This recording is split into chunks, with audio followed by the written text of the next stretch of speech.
Hello friends, welcome to दृष्टि IQ। दोस्तों, आज की इस वीडियो के अंदर हम लोग 1 से लेकर 7 अक्टूबर तक के यानी कि अक्टूबर महीने के पहले सप्ताह से करंट अफेयर्स के जितने भी इंपॉर्टेंट क्वेश्चन हो सकते हैं उनको हम इसी एक वीडियो के अंदर देखेंगे। तो ये काफ़ी इंपॉर्टेंट वीडियो होने वाली है। आपको बिल्कुल ध्यान से यहाँ पर हर एक क्वेश्चन को देखना है, क्योंकि इनमें से कोई भी क्वेश्चन आपकी परीक्षा में पूछा जा सकता है। तो यहाँ पर हम लोग 1 से लेकर 7 अक्टूबर के बीच की 40 सबसे महत्वपूर्ण क्वेश्चंस को देखेंगे। तो आपको यहाँ पर बिल्कुल ध्यान से देखना है। सबसे पहला क्वेश्चन आपकी स्क्रीन पर है, निम्न में से किस भारतीय सुपर हीरो को नमामि गंगे कार्यक्रम का शुभंकर घोषित किया गया है? नमामि गंगे कार्यक्रम जो है इसको साल 2014 में गंगा नदी की सफाई के लिए शुरू किया गया था और हाल ही में एक भारतीय कार्टून सुपर हीरो को इसके लिए शुभंकर यानी कि मैस्कट बनाया गया है। तो इसका सही आंसर होगा ऑप्शन बी यानी कि चाचा चौधरी। तो ये जो कॉमिक्स सुपर हीरो है इसी को हाल ही में नमामि गंगे कार्यक्रम का शुभंकर बनाया गया है ताकि लोगों को इसके बारे में जागरूक किया जाए। अरब सागर में उठे शाहीन चक्रवात का नामकरण किस देश ने किया है? तो हाल ही में अरब सागर के अंदर एक चक्रवात आया था जिसका नाम था शाहीन। ये वैसे अरब सागर में उठा था लेकिन बाद में ये ओमान की खाड़ी की तरफ बढ़ गया और इसने ओमान और यहाँ पर जो UAE कंट्री है इनको प्रभावित किया है। तो शाहीन चक्रवात का नामकरण किया था कतर देश ने। सो यहाँ पर हमारा आंसर हो जाएगा ऑप्शन बी। कतर की राजधानी है दोहा और यहीं पर 2022 में फीफा वर्ल्ड कप का आयोजन किया जाएगा। इससे पहले भारत के अंदर हाल ही में एक तूफान आया था जिसका नाम था गुलाब चक्रवात और इसको नाम दिया था पाकिस्तान कंट्री ने। 3 अक्टूबर को घनश्याम नायक का निधन हो गया। आपको बताना है ये एक प्रसिद्ध क्या थे?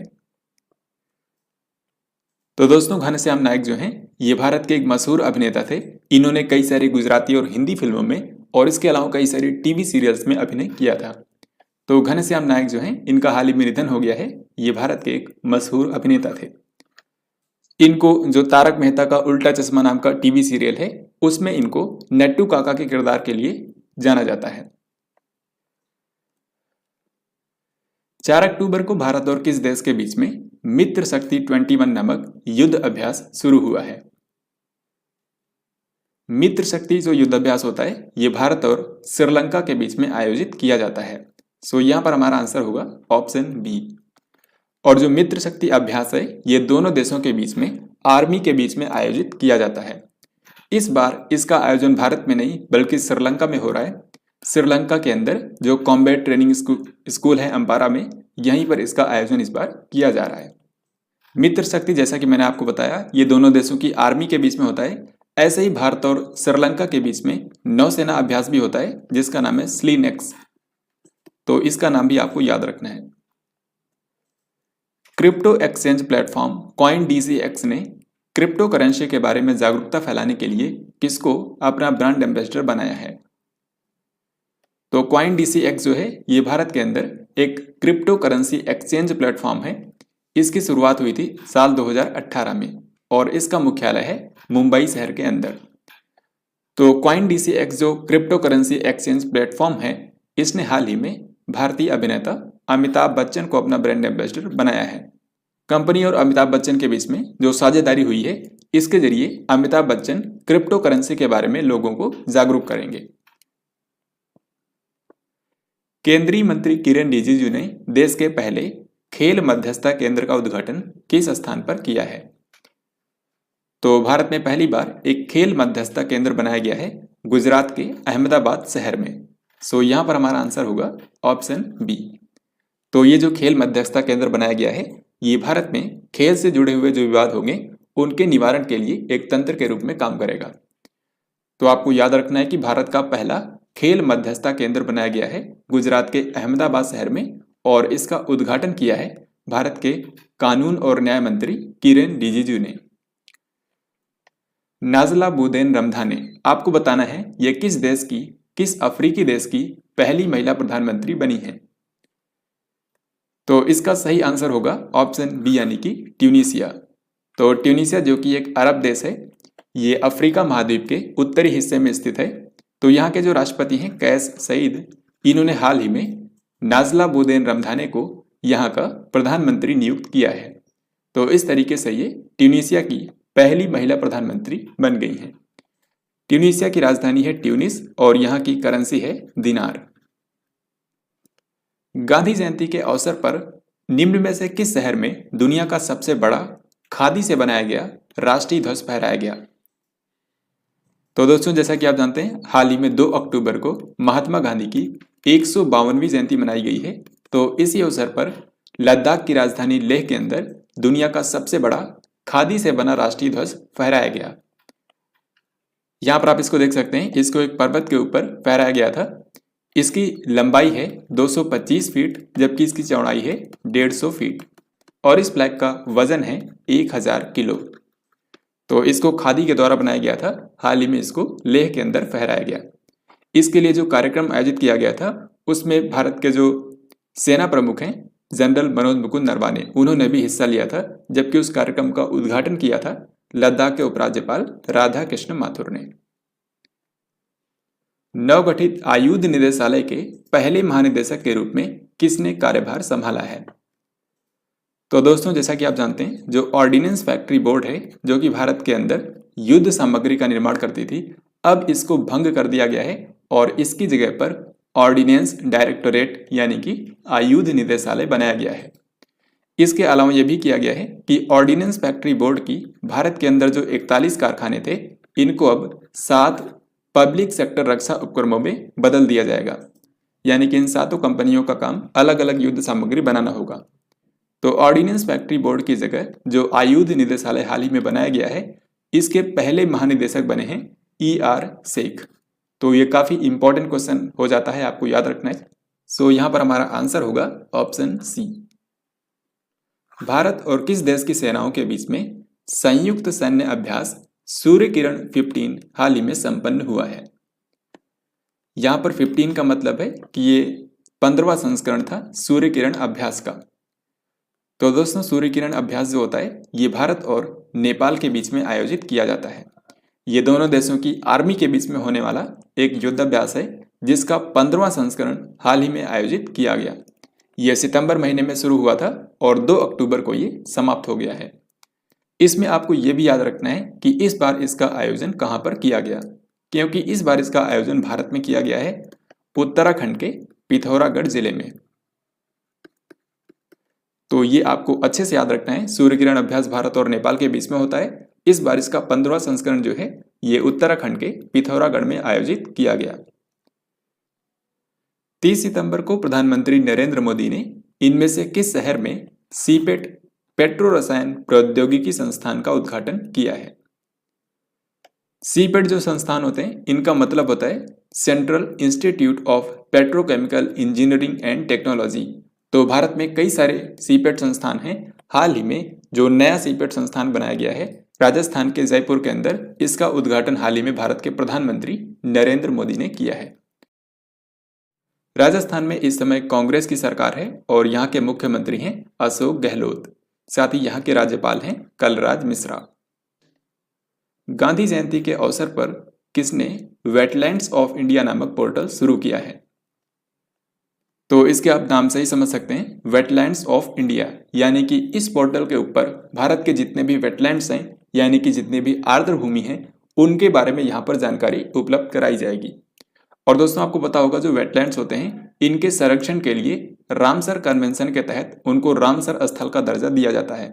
तो इस पोर्टल पर भारत की जो रामसर साइट्स हैं उनके बारे में भी जानकारी दी जाएगी। तो इसको गांधी जयंती के अवसर पर भारत के पर्यावरण, वन और जलवायु परिवर्तन मंत्री भूपेंद्र यादव ने लॉन्च किया है। सो यहाँ पर आंसर हो जाएगा ऑप्शन नंबर ए। और जैसा कि मैंने आपको बताया कि रामसर कन्वेंशन के तहत जो वेटलैंड्स हैं इनके संरक्षण के लिए इनको रामसर साइट का दर्जा दिया जाता है। तो अभी के समय भारत में रामसर साइट की संख्या कितनी है? 46। ये आपको याद रखना है। 1 अक्टूबर 2021 को किसने स्वच्छ भारत मिशन शहरी 2.0 और अमृत मिशन 2.0 का शुभारंभ किया है? यानी कि शहरी क्षेत्र के लिए जो स्वच्छ भारत मिशन है और जो अमृत मिशन है यानी कि Atal mission for rejuvenation and urban transformation, इन दोनों के दूसरे चरण का शुभारंभ हाल ही में 1 अक्टूबर 2021 को किया गया है। तो इसका शुभारंभ किसने किया है? भारत के प्रधानमंत्री नरेंद्र मोदी ने। ये जो दोनों मिशन शुरू किए गए हैं, जैसा कि मैंने आपको बताया, ये दोनों ही भारत के शहरी क्षेत्र के लिए काम करते हैं और इनको भारत का जो आवास और शहरी कार्य मंत्रालय है वो इन दोनों ही मिशन को संचालित करता है। दोस्तों, जो स्वच्छ भारत मिशन शहरी 2.0 लॉन्च किया गया है, इसका मकसद है भारत के शहरों को कचरा मुक्त बनाना, यानी कि इसका लक्ष्य है भारत के शहरों को गार्बेज फ्री बनाना। और जो अमृत 2.0 मिशन लॉन्च किया गया है, इसका मकसद है कि शहरों के अंदर सुरक्षित जलापूर्ति सुनिश्चित करना। इसके अंतर्गत शहरों के अंदर जो सीवेज का पानी होता है उसका अच्छे से ट्रीटमेंट किया जाएगा ताकि नदियों के अंदर गंदा पानी ना गिरने पाए। तो इन दोनों के लक्ष्य आपको याद रखने हैं। स्वच्छ भारत मिशन शहरी 2.0 का लक्ष्य है शहरों को गार्बेज फ्री बनाना, यानी कि कचरा मुक्त बनाना, जबकि अमृत 2.0 का लक्ष्य है सुरक्षित जलापूर्ति सुनिश्चित करना। उत्तर प्रदेश की सरकार ने इनमें से किस बॉलीवुड अभिनेत्री को एक जिला एक उत्पाद योजना का ब्रांड एम्बेसडर नामित किया है? तो one district one product scheme जो उत्तर प्रदेश की है, इसको साल 2018 में शुरू किया गया था। इसके तहत उत्तर प्रदेश राज्य के जो 75 जिले हैं, हर एक जिले को एक प्रोडक्ट के हब के रूप में विकसित किया जाना है। तो इसी योजना के लिए हाल ही में उत्तर प्रदेश की सरकार ने अभिनेत्री कंगना रनौत को ब्रांड एम्बेसडर अपॉइंट किया है। सो यहां पर आंसर हो जाएगा ऑप्शन बी। इनमें से किस भारतीय हॉकी खिलाड़ी ने अंतर्राष्ट्रीय हॉकी से संन्यास की घोषणा कर दी है? तो ये क्वेश्चन काफी महत्वपूर्ण है क्योंकि हाल ही में भारत के 3 मशहूर हॉकी खिलाड़ियों ने अंतर्राष्ट्रीय हॉकी से संन्यास ले लिया है।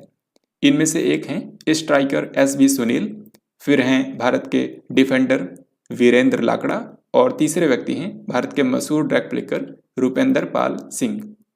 तो यहां पर इस क्वेश्चन का आंसर होगा उपरोक्त सभी। यहां पर आप इनको देख भी सकते हैं, एस.बी. सुनील, रुपेंद्र पाल सिंह और ये हैं वीरेंद्र लाकड़ा। इनमें से रुपेंद्र पाल सिंह और वीरेंद्र लाकड़ा जो हैं, इन्होंने इस बार के टोक्यो ओलंपिक्स में भी हिस्सा लिया था और भारत को कांस्य पदक दिलाने में इन्होंने अपना योगदान दिया था, जबकि एस.बी. सुनील ने इस बार के टोक्यो ओलंपिक्स में हिस्सा नहीं लिया था। 6 से लेकर 8 अक्टूबर तक भारत और किस देश की नौसेना के बीच में जीमैक्स 21 अभ्यास आयोजित किया गया? तो जीमैक्स जो अभ्यास होता है, इसका मतलब है जापान इंडिया मैरीटाइम एक्सरसाइज। तो ये जापान और इंडिया के बीच में होने वाला एक समुद्री अभ्यास है। तो इस क्वेश्चन का हमारा आंसर हो जाएगा ऑप्शन बी, यानी कि जापान। इस बार इसका 5वां संस्करण आयोजित किया गया है और इसका आयोजन कहां पर किया गया अगर आपसे पूछें तो याद रखिए, इसका आयोजन इस बार किया गया है अरब सागर में, अरेबियन सी के अंदर इस बार जीमैक्स 21 अभ्यास का आयोजन किया गया। हाल ही में जापान के नए प्रधानमंत्री भी बने हैं जिनका नाम है फूमियो किशिदा। ये जापान के 100वें प्रधानमंत्री बने हैं। 4 अक्टूबर को किस देश ने जिरकॉन हाइपरसोनिक क्रूज मिसाइल का सफल परीक्षण किया है? दोस्तों, जो हाइपरसोनिक मिसाइल होती है, इसकी स्पीड होती है 5 मैक से ज्यादा, यानी कि ध्वनि की स्पीड से 5 गुने से ज्यादा स्पीड पर जो मिसाइलें चलती हैं उनको हाइपरसोनिक मिसाइल कहा जाता है। लेकिन जो जिरकॉन हाइपरसोनिक क्रूज मिसाइल है जिसका परीक्षण हाल ही में किया गया है, इसकी स्पीड 9 मैक है, यानी कि ध्वनि की स्पीड से 9 गुने ज्यादा। तो यहां पर पूछा गया है कि जिरकॉन हाइपरसोनिक मिसाइल का परीक्षण कौन से देश ने किया है? यहां पर आंसर होगा रूस।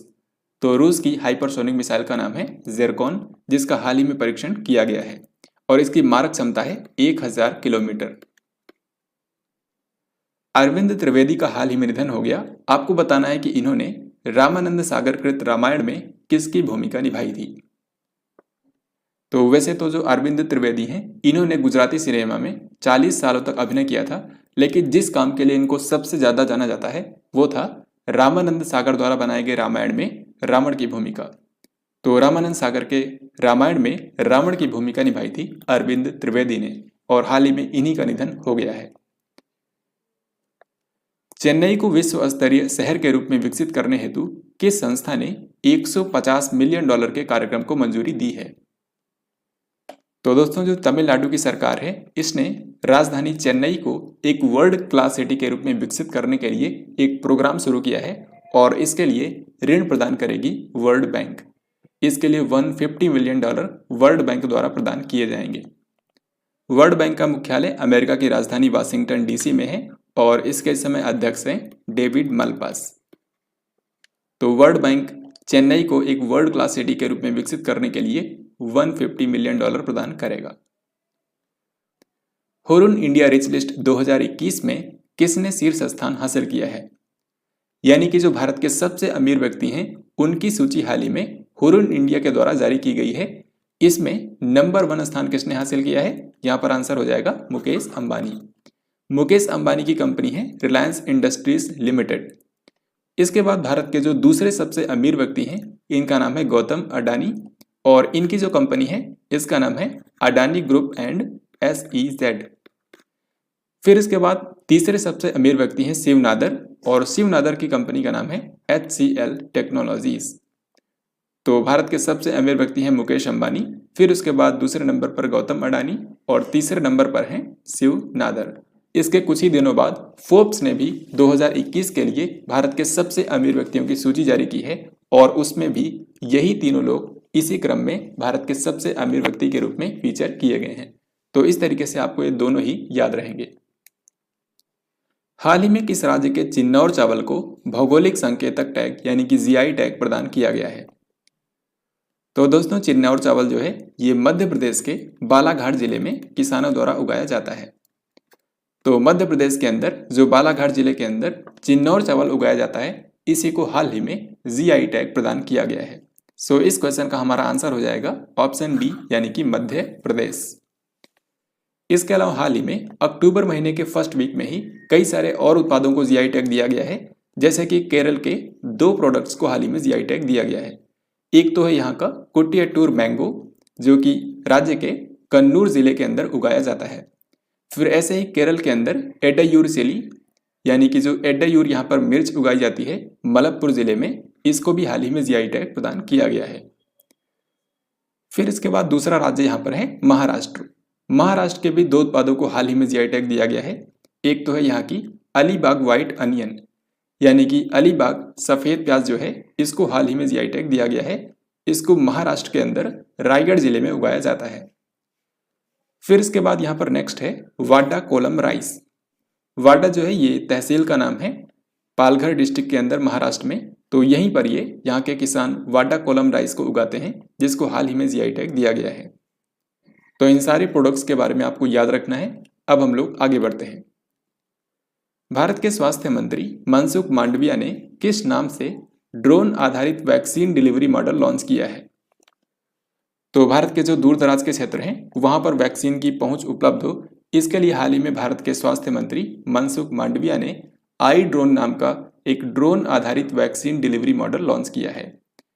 इसका फुल फॉर्म होता है, यहाँ पर आप देख सकते हैं, ICMR's drone response and outreach in north east.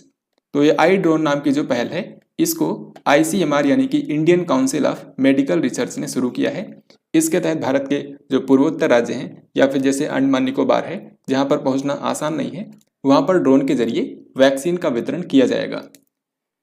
ऐसे ही तेलंगाना की सरकार ने एक प्रोजेक्ट शुरू किया है जिसका नाम है मेडिसिन फ्रॉम स्काई। इसके तहत हवाई मार्ग से ड्रोन के जरिए दवाओं और वैक्सीन को एक स्थान से दूसरे स्थान तक पहुंचाया जाएगा। तो मेडिसिन फ्रॉम स्काई पहल है तेलंगाना सरकार की। नीति आयोग कितनी महिला उद्यमियों को वुमेन ट्रांसफॉर्मिंग इंडिया पुरस्कार 2021 से सम्मानित करेगा? तो जैसा कि आप जानते हैं भारत में आज़ादी का अमृत महोत्सव मनाया जा रहा है, क्योंकि भारत के आज़ादी के 74 साल कंप्लीट हो चुके हैं। अब भारत 75वें साल में एंटर कर चुका है। भारत अपनी आज़ादी की 75वीं वर्षगांठ मनाएगा साल 2022 में। तो इसी को सेलिब्रेट करने के लिए जो आज़ादी का अमृत महोत्सव मनाया जा रहा है, इसी के उपलक्ष्य में नीति आयोग ने घोषणा करी है कि भारत की 75 सफल महिला उद्यमियों को वुमेन ट्रांसफॉर्मिंग इंडिया पुरस्कार 2021 से सम्मानित किया जाएगा। तो इस क्वेश्चन का हमारा आंसर होगा 75।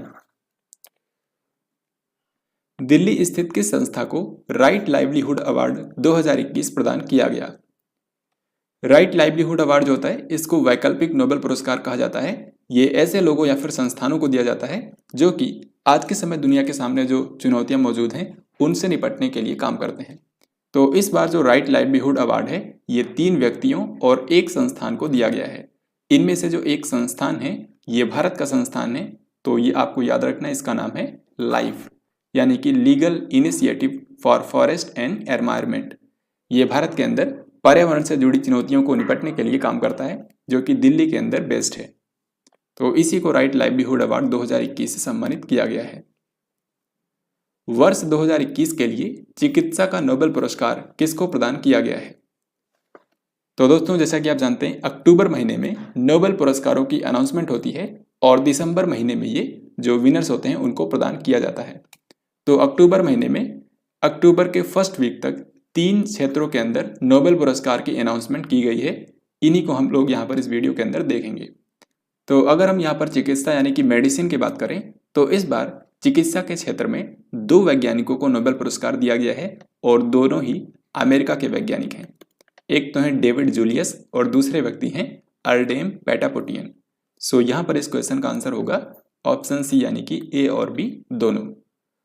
तो आइए हम इन तीनों फील्ड्स के अंदर विनर्स के नाम देखते हैं। हालांकि नोबेल पुरस्कार जो हैं ये 6 क्षेत्रों में दिए जाते हैं, बाकी जो 3 क्षेत्र हैं इनको हम अक्टूबर के सेकेंड वीक के अंदर देखेंगे। तो इस बार चिकित्सा यानी कि मेडिसिन का नोबेल पुरस्कार दिया गया है 2 वैज्ञानिकों को, डेविड जूलियस और अर्डेम पेटापोटियन। डेविड जूलियस जो हैं ये अमेरिका के वैज्ञानिक हैं, जबकि अर्डेम पेटापोटियन जो हैं ये भी अमेरिका के ही वैज्ञानिक हैं, लेकिन इनका जन्म हुआ था लेबनान में। बाद में इन्होंने अमेरिका की नागरिकता ले ली थी। और दोस्तों, इनको ये पुरस्कार क्यों दिया गया है? क्योंकि इन्होंने टेम्परेचर और टच के रिसेप्टर्स की खोज की है। यानी कि हमारी शरीर में टेम्परेचर और टच को सेंस करने के लिए जो रिसेप्टर्स होते हैं उनकी खोज के लिए इस बार चिकित्सा का नोबेल पुरस्कार डेविड जूलियस और अर्डेम पेटापोटियन को दिया गया है। फिर इसके बाद नेक्स्ट फील्ड है भौतिकी यानी कि फिजिक्स। तो इस बार फिजिक्स के अंदर 3 लोगों को नोबेल पुरस्कार दिया गया है और तीनों ही व्यक्तियों की जो खोज है ये क्लाइमेट चेंज से रिलेटेड है। तो जलवायु परिवर्तन पर इनके अध्ययन के लिए इस बार फिजिक्स का नोबेल पुरस्कार 3 वैज्ञानिकों को दिया गया है। एक तो हैं स्यूकुरो मनाबे, ये अमेरिका के वैज्ञानिक हैं, क्लाउस हासलमैन ये हैं जर्मनी के, और जियोर्जियो पैरासी ये हैं इटली के वैज्ञानिक। तो इन्हीं तीनों साइंटिस्ट को इस बार फिजिक्स का नोबेल पुरस्कार दिया गया है। और दोस्तों, इनको यह पुरस्कार जटिल भौतिक प्रणालियों को समझने में इनके उल्लेखनीय योगदान के लिए दिया गया है। और आपको याद रखना है कि इनकी जो खोज है ये क्लाइमेट चेंज यानी कि जलवायु परिवर्तन से रिलेटेड है।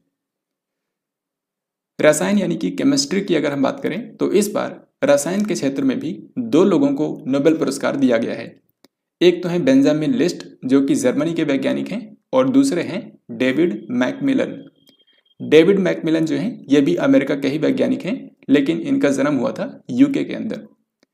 तो इनको ये पुरस्कार क्यों दिया गया है? इनको दिया गया है for the development of asymmetric organocatalysis. Asymmetric organocatalysis जो है ये तीसरे प्रकार का कैटालिस्ट था। इससे पहले सिर्फ मेटल और एंजाइम्स को ही कैटालिस्ट के रूप में जाना जाता था, लेकिन इन्होंने साल 2000 के अंदर एसिमेट्रिक ऑर्गेनोकैटालिसिस नाम के एक नए उत्प्रेरक की खोज की थी, और इसी के लिए इनको इस बार बेंजामिन लिस्ट और डेविड मैकमिलन को रसायन के क्षेत्र का नोबेल पुरस्कार दिया गया है। तो इसी तरीके से हम लोग नेक्स्ट वीक के अंदर जो बाकी की 3 फील्ड्स हैं उनमें जो विनर्स हैं उनके नाम देखेंगे। तो अभी के लिए हम लोग आगे बढ़ते हैं। जापान के नए प्रधानमंत्री के रूप में किसने शपथ ली है? तो ये क्वेश्चन काफी महत्वपूर्ण है। जापान के नए प्रधानमंत्री हाल ही में बन गए हैं फूमियो किशिदा। इनसे पहले थे योशिहिदा सुगा, लेकिन इन्होंने हाल ही में इस्तीफा दे दिया है। तो अब इसके बाद जापान के नए प्रधानमंत्री बने हैं फूमियो किशिदा, और ये जापान के 100वें प्रधानमंत्री बने हैं। सो ये क्वेश्चन काफी इंपॉर्टेंट है, आपको याद रखना है। हाल ही में इथोपिया के प्रधानमंत्री के रूप में किसने शपथ ली है? तो इसका सही आंसर हो जाएगा ऑप्शन ए यानी कि अबी अहमद अली। तो इथोपिया के जो अभी के समय प्रधानमंत्री हैं अबी अहमद, इन्हीं को हाल ही में दूसरे कार्यकाल के लिए इथोपिया का प्रधानमंत्री फिर से चुन लिया गया है। दोस्तों, आपको याद होगा साल 2019 में इन्हीं को शांति के क्षेत्र का नोबेल पुरस्कार दिया गया था, क्योंकि इन्होंने जो पड़ोसी देश इरिट्रिया है उसके साथ दुश्मनी को खत्म करने में और शांति स्थापित करने के लिए इनको यह पुरस्कार दिया गया था। बृहस्पति के ट्रोजन क्षुद्र ग्रहों के लिए नासा अपना पहला मिशन भेज रहा है। आपको बताना है इसका नाम क्या है। तो हमारे सौरमंडल का जो सबसे बड़ा ग्रह है बृहस्पति, इसी की कक्षा में कुछ ऐसे एस्टेरॉयड्स हैं जो कि सूर्य का चक्कर इसी ऑर्बिट में लगाते हैं और इनको बोला जाता है ट्रोजन क्षुद्र ग्रह। तो इन्हीं का अध्ययन करने के लिए नासा पहली बार एक मिशन भेज रहा है जिसका नाम है लूसी। तो ये 12 साल तक ये मिशन इन क्षुद्र ग्रहों का अध्ययन करेगा। इसका नाम रखा गया है Lucy. US India business council के द्वारा 2021 ग्लोबल लीडरशिप अवार्ड किसको प्रदान किया गया है? तो बताइए इसका क्या आंसर होगा। इसका राइट आंसर होगा ऑप्शन सी, यानी कि यहाँ पर ए और बी दोनों, यानी कि भारत के 2 उद्योगपतियों को यह पुरस्कार दिया गया है। एक तो है शिव नादर जो कि HCL टेक्नोलॉजी कंपनी के संस्थापक हैं और दूसरी हैं मल्लिका श्रीनिवासन। ये भारत के अंदर जो tractors and farm equipment limited है यानी कि TAFE, इसकी ये CMD हैं यानी कि चेयरमैन और मैनेजिंग डायरेक्टर हैं। ये कंपनी भारत में कृषि उपकरण बनाती है, tractors and farm equipment limited. तो इसकी अध्यक्ष मल्लिका श्रीनिवासन और HCL टेक्नोलॉजीज के संस्थापक शिव नादर, इन दोनों लोगों को इस बार भारत और अमेरिका के बीच में आर्थिक साझेदारी को बढ़ावा देने में इनके योगदान के लिए यूएस इंडिया बिजनेस काउंसिल द्वारा 2021 ग्लोबल लीडरशिप अवार्ड प्रदान किया गया है। FIH पुरुष प्लेयर ऑफ द ईयर 2020-21 के रूप में किसको सम्मानित किया गया है? मोस्ट इंपॉर्टेंट क्वेश्चन है। तो दोस्तों, हाल ही में जो अंतर्राष्ट्रीय हॉकी महासंघ है, इसने हॉकी स्टार अवार्ड 2020-21 की घोषणा करी है और इस बार के इन अवार्ड्स में खास बात यह है कि इनमें सारे के सारे अवार्ड्स भारत के ही पक्ष में गए हैं। जैसे कि यहाँ पर आप देख सकते हैं FIH player of the year, यानी कि सर्वश्रेष्ठ हॉकी खिलाड़ी के रूप में महिलाओं के अंदर चुना गया है गुरजीत कौर को और पुरुषों के अंदर चुना गया है भारतीय हॉकी खिलाड़ी हरमनप्रीत सिंह को।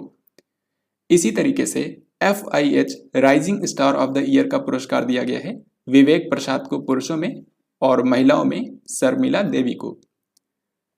ऐसे ही अगर हम गोलकीपर की बात करें तो best goalkeeper of the year का पुरस्कार दिया गया है भारतीय पुरुष हॉकी टीम के गोलकीपर PR श्रीजेश को और महिलाओं की टीम की जो गोलकीपर हैं सविता पुनिया, इनको महिलाओं में FIH goalkeeper of the year का पुरस्कार दिया गया। इसके अलावा आप यहाँ पर देख सकते हैं FIH coach of the year का पुरस्कार दिया गया है भारतीय टीमों के जो कोच हैं इनको। जैसे कि पुरुषों में यहाँ पर आप देख सकते हैं भारतीय पुरुष हॉकी टीम के जो कोच हैं सॉर्ड मरीन, ये नीदरलैंड से हैं, तो इनको इस बार FIH coach of the year का पुरस्कार दिया गया है। ऐसे ही महिलाओं के अंदर जो भारतीय महिला हॉकी टीम के कोच हैं ग्राहम रीड, ये वैसे ऑस्ट्रेलिया से हैं, तो इनको इस बार FIH coach of the year का पुरस्कार दिया गया है महिलाओं में। तो ये सारे ही अवार्ड्स काफ़ी ज़्यादा महत्वपूर्ण हैं। इनमें से अक्सर FIH player of the year के बारे में पूछा जाता है, तो इन सभी को आपको याद रखना है। यहाँ पर क्वेश्चन में इसी के बारे में पूछा गया था कि इस बार best hockey player of the year का पुरस्कार किसको दिया गया है? आंसर हो जाएगा हरमनप्रीत सिंह।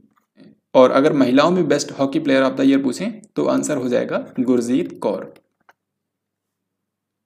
1 अक्टूबर को किसने भारतीय वायुसेना के उप प्रमुख का कार्यभार संभाला है? तो भारतीय वायुसेना यानी कि इंडियन एयरफोर्स के नए वाइस चीफ बन गए हैं संदीप सिंह। इन्होंने एयर मार्शल VR चौधरी का स्थान लिया है जो कि अब भारतीय वायुसेना के प्रमुख बन गए हैं। एशियाई टेबल टेनिस चैंपियनशिप 2021 किस देश में आयोजित की गई? तो हाल ही में एशियन टेबल टेनिस चैंपियनशिप का आयोजन किया गया था कतर की राजधानी दोहा में, जहां पर 2022 के FIFA वर्ल्ड कप का आयोजन किया जाएगा और कतर देश ने हाल ही में शाहीन चक्रवात का नामकरण भी किया था। तो कतर देश की राजधानी दोहा में ही इस साल एशियन टेबल टेनिस चैंपियनशिप का आयोजन किया गया। तो जैसा कि मैंने आपको बताया है, इसमें आपको सबसे पहली बात याद रखनी है कि इसका आयोजन इस बार कतर की राजधानी दोहा में किया गया। इसमें नंबर 1 स्थान हासिल किया है जापान ने, क्योंकि जापान ने टोटल 9 मेडल जीते हैं। इसमें भारत का स्थान है 5वां, क्योंकि भारत ने सिर्फ 3 पदक जीते हैं और तीनों के तीनों हैं कांस्य पदक। इनमें से 1 bronze medal men's team event के अंदर मिला है, जबकि 2 bronze medal mixed doubles event के अंदर मिला है। तो एशियाई टेबल टेनिस चैंपियनशिप 2021 के बारे में आपको ये पॉइंट्स याद रखने हैं। निम्न में से किस अंतरिक्ष एजेंसी ने लैंडसैट 9 नाम के उपग्रह को सफलतापूर्वक लॉन्च किया है? इसका सही आंसर हो जाएगा ऑप्शन ए यानी कि नासा। तो हाल ही में अमेरिका की जो स्पेस एजेंसी है नासा, इसने एक नया अर्थ ऑब्जर्वेशन सैटेलाइट लॉन्च किया है जिसका नाम है लैंडसैट 9। और ये जो सैटेलाइट है ये पूरी धरती की इमेज लेने में सक्षम है। तो इसको हाल ही में नासा ने लॉन्च किया है। हाल ही में किस मंत्रालय ने युवाओं को डिजिटल कौशल प्रदान करने के लिए डिजी सक्षम नाम की पहल शुरू की है?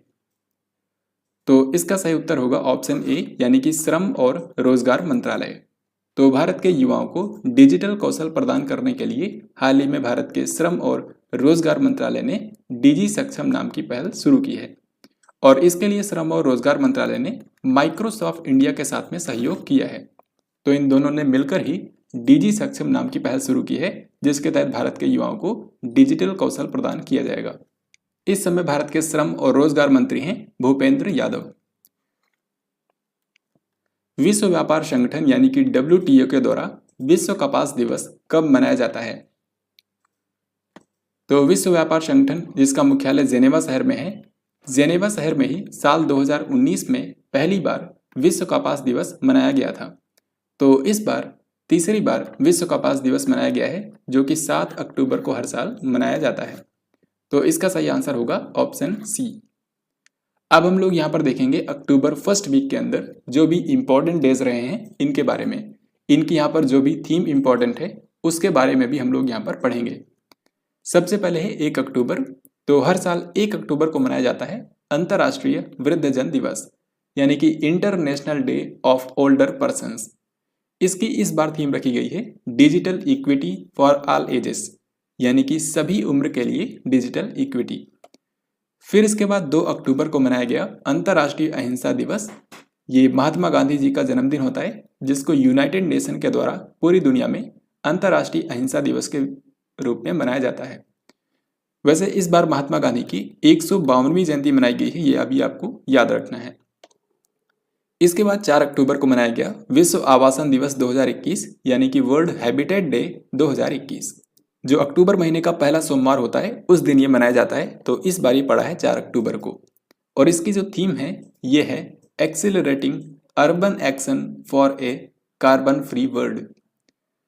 देन इसके बाद विश्व पशु कल्याण दिवस भी 4 अक्टूबर को ही मनाया गया है यानी कि वर्ल्ड एनिमल वेलफेयर डे। तो पशुओं के कल्याण के बारे में जागरूकता फैलाने के लिए विश्व पशु कल्याण दिवस 4 अक्टूबर को मनाया जाता है। फिर इसके बाद 5 अक्टूबर को ही इसी तरीके से 2 इंपॉर्टेंट डेज मनाए गए हैं। एक तो है विश्व शिक्षक दिवस यानी कि वर्ल्ड टीचर डे, जिसकी इस बार थीम है teachers at the heart of education recovery. इसी तरीके से 5 अक्टूबर को ही मनाया गया है गंगा नदी डॉल्फिन दिवस। तो गंगा नदी के अंदर जो डॉल्फिन्स पाई जाती हैं उनके संरक्षण के लिए गंगा नदी डॉल्फिन दिवस हर साल 5 अक्टूबर को मनाया जाता है। फिर इसके बाद फाइनली 7 अक्टूबर को मनाया गया विश्व कपास दिवस यानी कि वर्ल्ड कॉटन डे। तो इस वीक के अंदर जो भी इंपॉर्टेंट डेज और थीम थे इनको आपको अच्छे से याद रखना है क्योंकि यहाँ से एक क्वेश्चन पूछा जा सकता है। 1 अक्टूबर 2021 को किसने प्रयागराज से 1 माह तक चलने वाले स्वच्छ भारत अभियान का शुभारंभ किया है? तो इसका सही आंसर होगा ऑप्शन बी यानी कि अनुराग ठाकुर। तो भारत के जो खेल मंत्री हैं अनुराग ठाकुर, ये 1 अक्टूबर को उत्तर प्रदेश के प्रयागराज शहर में गए थे और वहीं से इन्होंने 1 माह तक चलने वाले स्वच्छ भारत अभियान की शुरुआत की है। ये अभियान देश के सभी 744 जिलों के 6 लाख गाँव में चलाया जाएगा और इसके तहत लोगों को स्वच्छता के बारे में बताया जाएगा। साथ ही इस अभियान का मेन मकसद है ज़्यादा से ज़्यादा लोगों को जो सिंगल यूज प्लास्टिक है इसके इस्तेमाल को रोकने के लिए एकजुट करना। तो स्वच्छ भारत अभियान जो हाल ही में शुरू किया गया है प्रयागराज शहर से, ये पूरे अक्टूबर महीने के बीच में चलाया जाएगा। 1 अक्टूबर 2021 को भारत सरकार ने वरिष्ठ नागरिकों के सम्मान में कौन सा कार्यक्रम आयोजित किया? तो जैसा कि अभी मैंने आपको बताया कि हर साल 1 अक्टूबर को अंतर्राष्ट्रीय वरिष्ठ नागरिक दिवस मनाया जाता है। तो इसी अवसर पर भारत का जो सामाजिक न्याय और अधिकारिता मंत्रालय है, इसने वरिष्ठ नागरिकों के सम्मान में नई दिल्ली के अंदर एक कार्यक्रम का आयोजन किया था जिसका नाम था वयो नमन। और इस कार्यक्रम में मुख्य अतिथि थे भारत के उपराष्ट्रपति एम वेंकैया नायडू। इसी समारोह के दौरान भारत के जो उपराष्ट्रपति एम वेंकैया नायडू हैं, इन्होंने वरिष्ठ नागरिकों के लिए राष्ट्रीय हेल्पलाइन सेवा शुरू की है, जो कि है जिसका नाम है एल्डर लाइन। और इसमें जो हेल्पलाइन नंबर इस्तेमाल किया जाएगा ये है 14567 14567। उत्तराखंड राज्य का पहला पामेटम किस शहर में स्थापित किया जाएगा? तो पामेटम जो होता है, यहाँ पर कई सारे पाम ट्री की प्रजातियां लगाई जाती हैं इनके संरक्षण के लिए और इन पर शोध को बढ़ावा देने के लिए देश के अलग अलग शहरों में पामेटम को स्थापित किया जाता है। तो हाल ही में उत्तराखंड राज्य के अंदर पूरे राज्य का पहला और पूरे उत्तर भारत का सबसे बड़ा पामेटम स्थापित किया गया है, क्योंकि इसके अंदर पाम ट्री की 110 से भी ज़्यादा प्रजातियां लगाई गई हैं। तो ये कहाँ पर बना है? ये उत्तराखंड के नैनीताल जिले के अंदर जो हल्द्वानी रीजन है यहाँ पर इसको स्थापित किया गया है। सो इस क्वेश्चन का हमारा आंसर होगा ऑप्शन बी। तो इस तरीके से यहाँ पर पाम ट्री की 110 से भी ज़्यादा प्रजातियां लगाई गई हैं जिनके संरक्षण और इन पर शोध को बढ़ावा देने के लिए स्थापित किया गया है। रोजगार चाहने वाले वरिष्ठ नागरिकों के लिए कौन सा रोजगार विनिमय पोर्टल लॉन्च किया गया है?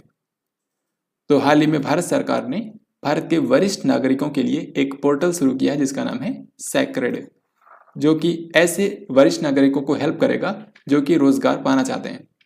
इस सेक्रेड पोर्टल का फुल फॉर्म भी है, ये है सीनियर एबल सिटीजन्स फॉर री एम्प्लॉयमेंट इन डिग्निटी। तो आपको याद रखना है जो सेक्रेड पोर्टल है इसको भारत सरकार के सामाजिक न्याय और अधिकारिता मंत्रालय ने वरिष्ठ नागरिकों के लिए शुरू किया है। नैनो यूरिया का वाणिज्यिक उत्पादन करने वाला दुनिया का पहला देश कौन सा बन गया है? तो इसका आंसर अपना भारत ही है, क्योंकि भारत की जो सहकारी संस्था है IFFCO, Indian farmers and fertilisers cooperative, इसने हाल ही में नैनो यूरिया का विकास किया है और पूरी दुनिया में भारत नैनो यूरिया का वाणिज्यिक उत्पादन करने वाला दुनिया का पहला देश बन गया है। नैनो यूरिया जो है इसकी केवल 500 ml की मात्रा ही जो 45 kg की नॉर्मल यूरिया की बैग आती है उसके बराबर ये काम करेगी। तो इसको इफको संस्था ने विकसित किया है। विश्व अंतरिक्ष सप्ताह 2021 का विषय क्या है? तो वर्ल्ड स्पेस वीक जो होता है ये एक अंतरिक्ष कार्यक्रम होता है जिसका आयोजन किया जाता है 4 से लेकर 10 अक्टूबर तक। इस बार इसकी थीम रखी गई है वुमेन इन स्पेस, यानी कि अंतरिक्ष में महिलाओं की भागीदारी के लिए इस बार की जो थीम है ये रखी गई है वुमेन इन स्पेस। तो यहाँ पर इस क्वेश्चन का आंसर हो जाएगा ऑप्शन ए। इसके अलावा 2 से लेकर 8 अक्टूबर तक राष्ट्रीय वन्य जीव सप्ताह का आयोजन किया गया, यानी कि नेशनल वाइल्ड लाइफ वीक। तो ये भारत के अंदर राष्ट्रीय स्तर पर वन्य जीव सप्ताह मनाया गया है, जिसकी इस बार थीम रखी गई थी forests and livelihoods sustaining people and planet. और इसके बारे में मैंने आपको बता ही दिया कि 4 से लेकर 10 अक्टूबर तक विश्व अंतरिक्ष सप्ताह का आयोजन किया गया था, जिसकी इस बार थीम रखी गई है वुमेन इन स्पेस। हाल ही में G20 संसदीय अध्यक्षों का शिखर सम्मेलन किस देश में आयोजित किया गया? इसका सही आंसर होगा ऑप्शन ए, यानी कि इटली। तो इटली आप जानते हैं G20 का इस साल मेजबान है, यानी कि G20 की जो मीटिंग्स हो रही हैं इसका आयोजन इटली के द्वारा किया जा रहा है। तो अभी 7 से लेकर 9 अक्टूबर तक G20 देशों के संसदीय अध्यक्षों का शिखर सम्मेलन हुआ था, यानी कि G20 के जो मेंबर कंट्रीज हैं उनमें जो संसद है वहाँ के अध्यक्षों का शिखर सम्मेलन आयोजित किया गया था। तो इसमें भारत की जो लोकसभा के अध्यक्ष हैं ओम बिरला, उन्होंने भी इस सम्मेलन में हिस्सा लिया था। तो यहाँ पर हमारा आंसर होगा इटली। हाल ही में भारत सरकार ने मिड डे मील योजना का नाम बदलकर क्या कर दिया है? Very very important question. तो मिड डे मील योजना जो है जिसको साल 1995 में शुरू किया गया था, और इसके तहत भारत के सरकारी और जो सरकारी सहायता प्राप्त स्कूल हैं वहाँ पर 6 से लेकर 14 साल तक के बच्चों को दोपहर का भोजन फ्री में प्रोवाइड किया जाता है। तो मिड डे मील योजना जो है अब हाल ही में चर्चा में इसलिए है क्योंकि अब इसका नाम बदल दिया गया है। अब इसका नाम हो गया है PM पोषण योजना। साथ ही इसको अगले 5 सालों तक जारी रखने की मंजूरी मिल गई है। इसमें अगले 5 सालों में 1.3 लाख करोड़ रुपए खर्च किए जाएंगे। साथ ही अब इस योजना का विस्तार भी किया गया है। इसमें जो प्री स्कूल में बच्चे पढ़ते हैं, यानी कि 1 से लेकर 5 साल तक के जो बच्चे होते हैं उनको भी अब इस योजना के अंदर शामिल किया गया है। हाल ही में एक पुस्तक रिलीज की गई है, इसका नाम है the fractured Himalaya, India Tibet China 1949 to 1962। आपको ये बताना है कि इस पुस्तक को किसने लिखा है।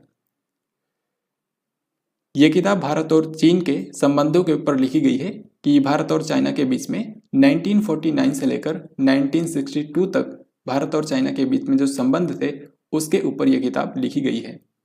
तो इसको लिखा है भारत की एक पूर्व विदेश सचिव निरुपमा मेनन राव ने। सो यहाँ पर हमारा आंसर होगा ऑप्शन डी। यहाँ पर आप इस बुक का कवर पेज भी देख सकते हैं, द फ्रैक्चर्ड हिमालय। इसी तरीके से हाल ही में एक और बुक रिलीज की गई है, my life in full, work, family and our future. इस किताब को किसने लिखा है? तो माई लाइफ इन फुल ये जो किताब है इसको लिखा है इंदिरा नुई ने, जो कि आप जानते हैं पेप्सिको की पूर्व सीईओ रह चुकी हैं। तो इन्होंने अपने जीवन के ऊपर ये किताब लिखी है कि किस तरीके से बचपन से इन्होंने पेप्सिको के सीईओ तक का सफर किया है। तो इस किताब की लेखिका हैं इंदिरा नुई। हाल ही में किस फुटबॉल क्लब ने 2021 की डूरंड कप प्रतियोगिता जीत ली है? तो डूरंड कप जो फुटबॉल टूर्नामेंट होता है ये पूरे एशिया का सबसे पुराना फुटबॉल टूर्नामेंट है। इसका हाल ही में 130वां संस्करण कोलकाता में आयोजित किया गया था। इसको इस बार जीत लिया है एफसी गोवा ने, यानी कि जो गोवा का फुटबॉल क्लब है इसने इस बार डूरंड कप टूर्नामेंट को जीत लिया है। ये पहली बार है जब एफसी गोवा ने डूरंड कप प्रतियोगिता जीती है और इसने फाइनल में हराया था मोहम्मडन एससी को। यानी कि इस बार फुटबॉल क्लब गोवा ने मोहम्मडन स्पोर्ट क्लब को हरा करके डूरंड कप प्रतियोगिता पहली बार जीत ली है। तो ये काफी ज्यादा महत्वपूर्ण क्वेश्चन है, आपको जरूर याद रखना है। हाल ही में भारत के नए खेल सचिव के रूप में किसको नियुक्त किया गया है? तो अभी तक भारत के जो स्पोर्ट्स सेक्रेटरी थे ये थे रवि मित्तल, लेकिन अब इनकी जगह भारत का नया खेल सचिव बनाया गया है भारत की एक महिला को, जिनका नाम है सुजाता चतुर्वेदी। सो यहां पर आंसर हो जाएगा ऑप्शन डी। इसी से रिलेटेड यहां पर एक क्वेश्चन है, क्योंकि एक और भारतीय स्पोर्ट्स ऑर्गेनाइजेशन में किसी व्यक्ति को हेड बनाया गया है। तो यहां पर आपसे पूछा जा रहा है कि भारतीय भारोत्तोलन महासंघ जो है, जो कि भारत के अंदर जो वेटलिफ्टिंग स्पोर्ट है इसकी देखरेख करता है, आपको बताना है कि इसके नए अध्यक्ष के रूप में किसको चुना गया है। तो इंडियन वेटलिफ्टिंग फेडरेशन के नए अध्यक्ष बन गए हैं सहदेव यादव। सहदेव यादव इसके अध्यक्ष बने हैं और इसके अलावा आनंद गौड़ा को इसका महासचिव भी बनाया गया है। केंद्रीय मंत्रिमंडल ने देश में कितने मेगा टेक्सटाइल पार्कों की स्थापना के लिए 4,445 करोड़ रुपए की राशि को मंजूरी दी है? तो आपको पता होगा इस बार के बजट के अंदर वित्त मंत्री निर्मला सीतारमण ने मित्र योजना की अनाउंसमेंट की थी, जिसका फुल फॉर्म होता है mega integrated textile reason and apparel parks scheme. तो इसके तहत भारत में अगले 5 सालों के अंदर 7 मेगा टेक्सटाइल पार्क बनाए जाएंगे ताकि टेक्सटाइल क्षेत्र में भारत का निर्यात बढ़ सके। तो इस मित्र योजना के जरिए भारत में अगले 5 सालों के अंदर 7 मेगा टेक्सटाइल पार्क बनाए जाएंगे। सो यहाँ पर हमारा आंसर होगा 7। ये जो मेगा टेक्सटाइल पार्क बनेंगे ये इनमें एक ही स्थान पर कपड़ों की बुनाई कताई से लेकर के कपड़ों की मैन्युफैक्चरिंग का हर एक काम एक ही स्थान पर किया जाएगा।